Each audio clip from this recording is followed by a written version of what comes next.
Hi, so today I want to talk to you about salary negotiations and specifically about the salary. Now, I know there are lots of opportunity for you to negotiate for like additional vacation time, early performance reviews, those type of things. I get that, but today I just want to stay tightly focused on like your money, because at the end of the day, we all need like a certain amount of money to just move in the world, right? So to start us off and to get us in the right mindset, I want to tell you a quick story. So I'm working with a teacher. She's been job searching for 9 months. She's at the end of her rope.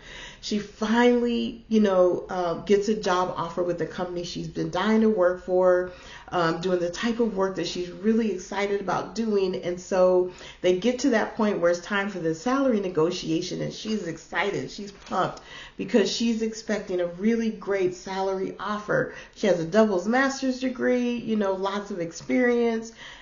Clearly can do the work that they are expecting her to do. So when she gets the salary offer, it's like $3,000 or $4,000 less than what she was expecting. And that kind of took her aback. Like it kind of, made her just like draw on her breath, like, oh my God, what? And so her reaction in the moment was to be offended.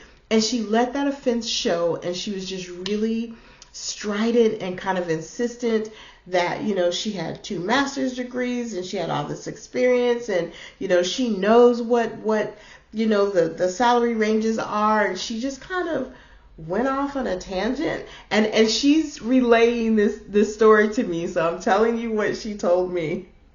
So she goes kind of off on a tangent, and she's just really firm about, what she expects as a salary.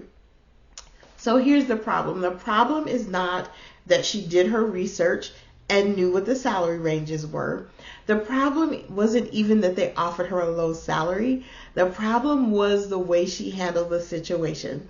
So today I want to talk to you about like how to handle your salary negotiation specifically. So there are a couple things that you never, ever want to do. And that first thing is you do not want to let your disappointment at the offer show ever. Number 2, you do not want to let your disappointment about that offer show and then take a hard line and tell the employer what you're not going to take and what you're not going to do. Don't do that. And then the third thing is, guess what? You guessed it, right?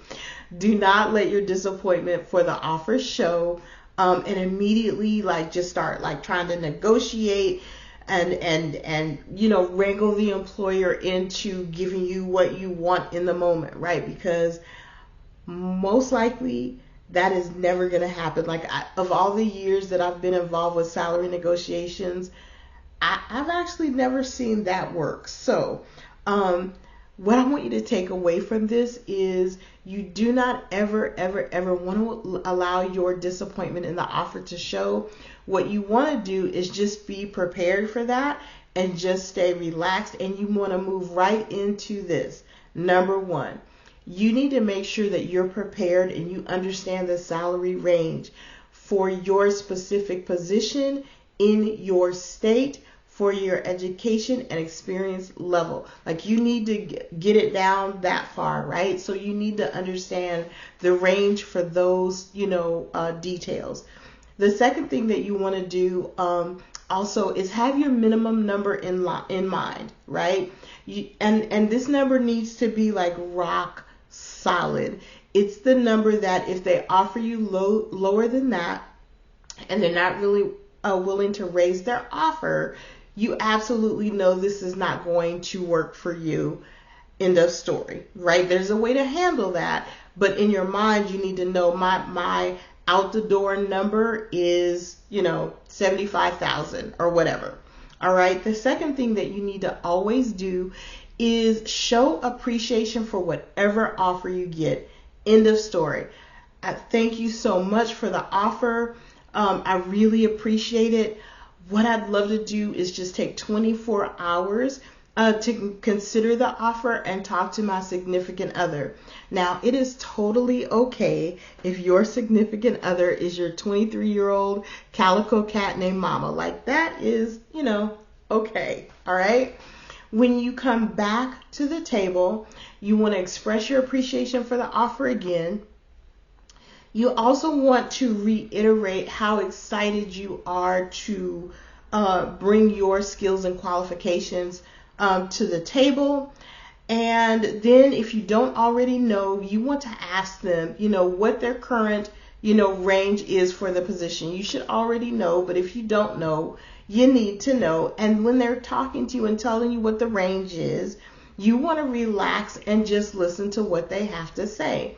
Now, if they come back and they say, we've made you the best offer we can make, and it's below your, out the door number, that number that you can't go below because, you can't make a living where you live that way, then you need to show appreciation, thank them so much, let them know that you're not going to be able to accept the offer, but you are, so grateful for it and so grateful for the opportunity to have even been considered for the position. Now, you're not going to feel like doing that. I get that. I get it.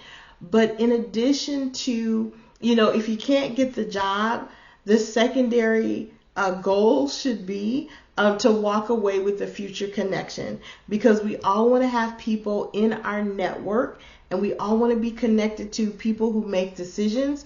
So if you are talking to somebody who's in a position to make a salary offer, not a bad person to have in your network, right? So we always want to leave them with a pleasant impression of who we are and our just degree of professionalism, okay?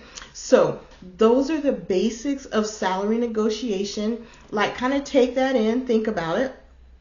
And then in future videos, I will be talking in more detail about, your ability to negotiate for other things and what that really looks like. But today, I just wanted you to be very, very clear, that there are some things that you absolutely never do, which is to show that level of disappointment, and some things that you always want to do, which is to show appreciation for the offer and give yourself space to, to back up, let that kind of negativity, kind of drain out of you before you circle back. And, see if you can negotiate for the amount that you want. So with that said, I'm going to go ahead and close out this video. Thank you so much for watching, and I will see you in my next video. Thank you.